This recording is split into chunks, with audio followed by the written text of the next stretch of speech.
Veja nesse vídeo a importância da vitamina B12 na nossa alimentação. Assista esse vídeo até o final, se inscreva no nosso canal, comente, compartilhe, ative o sininho, cuide da sua saúde. Em primeiro lugar, para que serve essa vitamina do complexo B, que é uma vitamina hidrossolúvel? Uma das importantes funções da vitamina B12, da cobalamina no nosso corpo, é o amadurecimento, a maturação das células vermelhas sanguíneas. As células vermelhas, as hemácias, são responsáveis pelo transporte de gases no nosso organismo. Então, o transporte do oxigênio que nós estamos inspirando e do gás carbônico que vamos depois expirar. Então, para que as hemácias consigam fazer isso, elas precisam, depois de ser produzidas, amadurecer. E a vitamina B12, assim como a vitamina B9, é muito importante nesse processo. Então, pessoas que têm deficiência de vitamina B12 ou de vitamina B9 podem apresentar anemia. No caso, anemia megaloblástica, uma anemia que se dá por conta da falta do amadurecimento das hemácias. A vitamina B12 também participa do revestimento dos nervos. Então, quando falta vitamina B12 no organismo, um dos sintomas comuns é a pessoa ter, por exemplo, dormência nas pernas ou nos pés ou nas mãos. A produção de energia dentro das mitocôndrias das nossas células é um processo bastante complexo, que requer uma série de vitaminas, uma série de minerais. Em outro vídeo eu já tinha falado sobre a importância do magnésio, mas não é só o magnésio que participa dessas reações de produção de energia. A vitamina B12 também é essencial. E se falta vitamina B12, produzimos menos ATP e por isso nós ficamos mais cansados. A vitamina B12 também é essencial para o crescimento das crianças e também participa de reações de queima de gordura. Mas não é só isso. A vitamina B12 também é importante para a produção de substâncias que protegem o nosso DNA, que protegem os nossos neurônios e também de substâncias antioxidantes. Então a B12 participa de processos de metilação, ela é importante para a produção de SAMe, da S-adenosilmetionina, que é a principal substância metiladora do nosso organismo, para a formação de glutationa, que é um importante antioxidante, e para a formação de taurina, que é uma substância que funciona como um neurotransmissor no cérebro de forma relaxante. Por isso, muitas vezes, a gente vê o uso da taurina em estudos para a redução da ansiedade ou do déficit de atenção. Nessa imagem, nós vemos o ciclo da metionina. A metionina é um aminoácido produzido no nosso corpo e que também vem dos alimentos, vem por meio da dieta. E a partir da metionina, nós produzimos o SAMe, a S-adenosilmetionina, que é uma importante substância metiladora. Metilar significa doar um grupo metil, um grupo CH3. O grupo metil ele é doado, por exemplo, para o DNA, protegendo o DNA ou controlando a expressão de genes. Então, a produção de SAMe é muito importante. Como podemos observar na imagem, por meio desse ciclo também produzimos homocisteína. E a homocisteína, ela dá origem à glutationa ou ela dá origem à taurina, dentre tantas outras substâncias. Agora, se a gente tem homocisteína demais e essa homocisteína começa a se acumular sem dar origem a essas substâncias, seja pela falta de B6 ou se a homocisteína não for reciclada, não se transformar novamente em metionina, e aí, principalmente pela falta de B12 ou pela falta de B9, a homocisteína ela começa a aumentar o risco de doenças cardiovasculares, o risco de Alzheimer. Então, por isso, muitas vezes a gente vê assim, o vegano faleceu de doença cardiovascular. Bom, nós podemos morrer de qualquer coisa, né? Não inventaram ainda uma cura para a morte.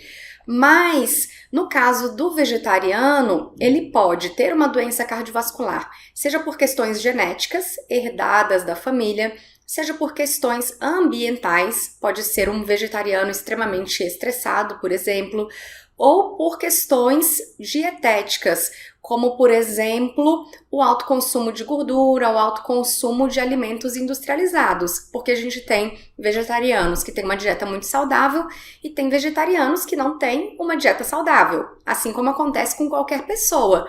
Existem pessoas que comem carne, que têm dietas mais equilibradas, ou seja, que por meio dessa dieta a pessoa consegue adquirir tudo o que ela precisa em termos de vitaminas, minerais, fitoquímicos, e existem pessoas que comem carnes, mas que têm uma dieta muito desequilibrada, que também consomem muitos alimentos industrializados e que não consomem frutas e verduras adequadamente e por isso não conseguem atingir a recomendação de nutrientes. Então, no caso do vegano, se faltar vitamina B12, a homocisteína começa a se elevar e ela pode aumentar o risco cardiovascular.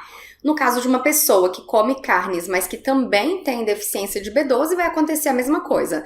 A homocisteína vai começar a se elevar e o risco cardiovascular, assim como o risco de Alzheimer, aumenta. A vitamina B12 é sintetizada por micro-organismos.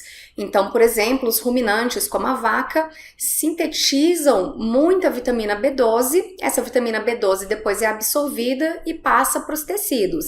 Então, uma pessoa que consome alimentos de origem animal, ela vai estar consumindo também vitamina B12. Já isso não acontece nos alimentos de origem vegetal. Então, as pessoas que não consomem nenhum tipo de alimento de origem animal têm uma tendência maior a ter deficiência de B12. No nosso organismo, no nosso cólon, no nosso intestino grosso, a gente também produz um pouco de vitamina B12 se houverem bactérias boas capazes de produzir a vitamina B12 no cólon. De qualquer forma, mesmo que isso aconteça, essa absorção ela é muito pequena, porque a vitamina B12 no ser humano é absorvida no íleo, na última parte do intestino delgado. E a vitamina B12 vai ser produzida pelas bactérias principalmente no intestino grosso, depois do íleo, depois do intestino delgado. E existe uma válvula que separa o íleo do intestino grosso, se chama válvula íleo-cecal. Então, o que está no intestino grosso, as fezes, por exemplo, não volta para o intestino delgado. Então, mesmo que haja uma produção de vitamina B12 no intestino grosso, a chance da gente absorver essa vitamina que foi produzida é muito pequena. Bom, na alimentação, as principais fontes de vitamina B12 são os laticínios, os leites, queijos, iogurtes, as carnes, seja carne de gado, peixes, aves e os ovos. Alimentos de origem vegetal quase nunca possuem vitamina B12. Se a gente for dosar no laboratório, a gente vê que algumas algas possuem vitamina B12, algumas sementes possuem alguma quantidade de vitamina B12. Essa vitamina B12, ela até consegue ser absorvida no íleo, mas essa vitamina B12, apesar de cair na corrente sanguínea, ela não é utilizada pelas nossas células. O risco de hipovitaminose de B12, de carência de vitamina B12, não diminui mesmo com o consumo de alimentos de origem vegetal que porventura tenham alguma quantidade de vitamina B12. O vegano teria que suplementar mesmo. Só o vegano? Não. Tem pessoas que consomem muita carne e mesmo assim tem carência de B12. Isso acontece por vários motivos. Um dos motivos é a biodisponibilidade da B12 no alimento. A biodisponibilidade é a quantidade daquele nutriente que é absorvido pelo intestino. Então, como a gente pode ver nessa imagem, no caso dos peixes, 42% da vitamina B12 é absorvida. No caso do carneiro, varia entre 56% e 89% da B12 sendo absorvida. No caso do frango, de 61% a 66%. E no caso dos ovos, só 9% da B12 presente nos ovos acaba sendo absorvida. Além disso, a B12 é uma vitamina não muito estável, nem ao calor, nem à luminosidade. Então, por exemplo, quando a gente cozinha algum alimento que contém B12, acaba havendo uma perda desse nutriente que pode ser de até 70%. Foi feito, por exemplo, um estudo na Austrália com uma grande quantidade de adultos e foi observado que mais de 50% dos adultos australianos tinham deficiência de B12, apesar de a Austrália ser um dos países do mundo que mais consome alimentos de origem animal. Então, essa deficiência pode ocorrer por outros motivos que não tenham necessariamente nada a ver com o veganismo. Pode ser por conta de uma dificuldade de absorção intestinal, pode ser porque a forma de preparo está inadequada e aí a perda de nutrientes pela água do cozimento, pelo calor, pela luminosidade está sendo muito grande. Seja porque a pessoa tem hipocloridria. Hipocloridria é a menor produção de ácido clorídrico no estômago. E o ácido clorídrico ele é muito importante para que a gente consiga separar a B12 que está no alimento da proteína e essa B12 possa ser absorvida. As pessoas, conforme vão envelhecendo, principalmente a partir dos 50 anos, começam a produzir menos ácido clorídrico.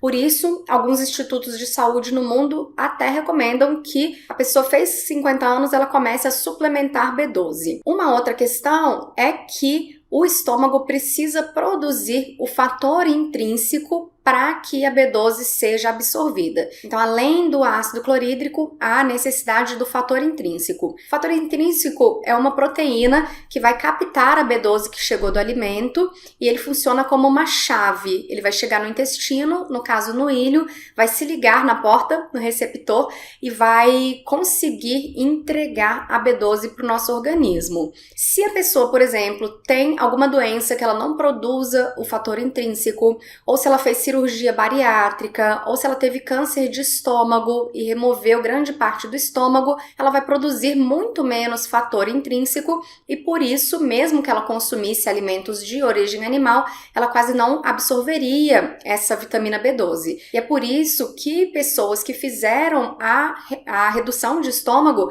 precisam tomar as injeções de B12 anualmente. Agora, claro, no caso dos veganos, a preocupação é ainda maior. Então, aqui nessas tabelas, você vai ver vários estudos que mostram que vegetarianos dos Países Baixos, dos Estados Unidos, da Alemanha, da Etiópia, do Reino Unido, de países asiáticos, como China, como Hong Kong, são muitos os estudos, mas o percentual neles de pessoas com carência de vitamina B12 variou entre 40% e 81%. Então, um percentual realmente bastante alto. Além dos veganos e das pessoas que têm hipocloridria, outras pessoas estão em risco de desenvolverem carência de B12. Então, pessoas que usam antiácidos, pessoas que passaram por cirurgia intestinal, principalmente que removeram alguma porção do ilho, indivíduos acima de 50 anos ou que tenham alto consumo de bebida alcoólica e pessoas com doenças intestinais, como doença celíaca, doença de Crohn, retocolite ulcerativa ou outra doença intestinal, incluindo câncer de intestino. Caso a pessoa desenvolva carência de B12, o que vai se observar? Na microscopia, anemia megaloblástica, então células vermelhas aumentadas. Então, o que a célula vermelha está tentando fazer, o que a hemácia está tentando fazer, é compensar a carência de B12, e aí ela vai aumentando de tamanho. Mas mesmo aumentando de tamanho, ela não consegue transportar adequadamente oxigênio e gás carbônico. Então, os sintomas da anemia megaloblástica são muito parecidos com o da anemia ferropriva, incluindo cansaço, fraqueza, falta de concentração, sonolência e queda do aprendizado. Neuropatias com formigamento de membros também é bastante comum. Podem ocorrer sintomas neurológicos como ansiedade, irritabilidade, depressão, comprometimento da memória, agitação ou agravamento de manias, dispneia, que é a falta de ar ou disfunção cardíaca, glossite, que é a inflamação da língua, perda do paladar, emagrecimento e até impotência. Recomenda-se que gestantes vegetarianas suplementem a B12. Esse estudo de caso mostrou que uma mãe vegana que não suplementava B12 acabou dando à luz a uma criança com menor tamanho cerebral por conta da importância da B12 para o desenvolvimento e também para a neurogênese. Para saber se alguém está com deficiência de vitamina B12, nós fazemos o exame clínico de sinais e sintomas e também pedimos os exames de sangue. tanto o hemograma completo, que vai nos dar informações sobre a quantidade de hemácias, tamanho de hemácias e cor das hemácias, quanto a própria dosagem da vitamina B12 pelo teste de Schilling. Algumas pessoas dizem, eu sou vegetariano há muito tempo, eu sou vegano há muito tempo, e quando eu doso no meu sangue está normal, eu não tenho nenhum desses sinais e sintomas. Ótimo! A gente consegue reciclar a vitamina B12 que está presente no nosso organismo por algum tempo. Porém, esse estoque não costuma durar mais do que 3 anos. Então, geralmente se recomenda, se tornou vegano, já começa a fazer a suplementação. Assim como aqueles casos que a gente viu antes, de cirurgias intestinais, cirurgias de estômago, pessoas acima de 50 anos, pessoas com hipocloridria, ou pessoas que fazem uso de medicamentos como antiácidos, metformina ou anticoncepcionais. No caso dos veganos, quais seriam as fontes seguras de B12? Foi feito um estudo bem interessante nos Estados Unidos em que eles avaliaram a quantidade de B12 nas pessoas, em pessoas adultas. E o que eles viram é que as pessoas que tinham melhor quantidade de vitamina B12 circulante não eram as pessoas que consumiam carne, mas as pessoas que tomavam cereais matinais fortificados. Então, algum cereal que a pessoa colocava no leite ou no leite vegetal, mas que continha B12 adicionada. Então, alimentos que são fortificados são fontes seguras de B12. Então, por exemplo, tem pessoas que tomam suplementos proteicos. Esses suplementos proteicos, seja de soja, de arroz, de ervilha, hemp, eles muitas vezes já vêm adicionado com B12. Então é importante olhar o rótulo. Nós temos também os suplementos de B12, que podem ser em gotas, em cápsulas, e a levedura nutricional. A levedura nutricional ou nutritional yeast é um micro-organismo que fabrica um pouco de B12. O problema é que a quantidade de B12 nesse alimento é muito pequena. Então você até pode utilizar, mas vai ficar mais caro do que comprar um suplemento em cápsula. Outra questão é que pessoas que tenham qualquer problema inflamatório intestinal não devem consumir a levedura nutricional, porque a levedura nutricional acaba aumentando a inflamação intestinal. Então, se você tem intestino irritável, doença celíaca, doença de Crohn, retocolite ulcerativa, câncer de intestino, não se recomenda o uso da levedura nutricional. No caso de você optar pela suplementação de B12, você vai encontrar essa vitamina tanto nas farmácias convencionais, nas drogarias, quanto nas farmácias de manipulação. A forma de melhor absorção e melhor utilização pelo nosso organismo é a metilcobalamina. A metilcobalamina é a vitamina já na forma bioativa e você pode encontrar a metilcobalamina na forma de cápsula, de spray ou de gotas sublinguais. O problema é que a metilcobalamina ela é bem instável, ela se perde realmente com a luz, com o calor. Então, ela é uma vitamina que a gente compra em pequena quantidade. Se você encontrar um potão de vitamina B12 na forma metilcobalamina, nem vale a pena comprar porque a durabilidade dela é menor realmente, ela estraga mais fácil. E, além disso, ela é bem mais cara do que outras formas de B12. Uma outra forma de B12 é a cianocobalamina, que é uma forma de B12 sintética. Feita no laboratório, ela tem uma estabilidade muito maior do que a da metilcobalamina e, além disso, ela é bastante estudada, ela é segura e ela é mais barata também. O que os veganos muitas vezes reclamam é que eles encontram facilmente a cianocobalamina nas farmácias, mas ela vem em cápsula de gelatina, de origem animal. Então, já não daria para um vegano utilizar. Então, no caso, a gente acaba formulando em farmácias de manipulação e a gente pede para que a cianocobalamina seja colocada em cápsulas de origem vegetal. Nessa forma, a cobalamina, a B12 feita em laboratório, está unida a uma molécula derivada do cianeto. Só que numa quantidade muito pequena, os estudos mostram que a cianocobalamina ela é segura, a não ser em alguns casos.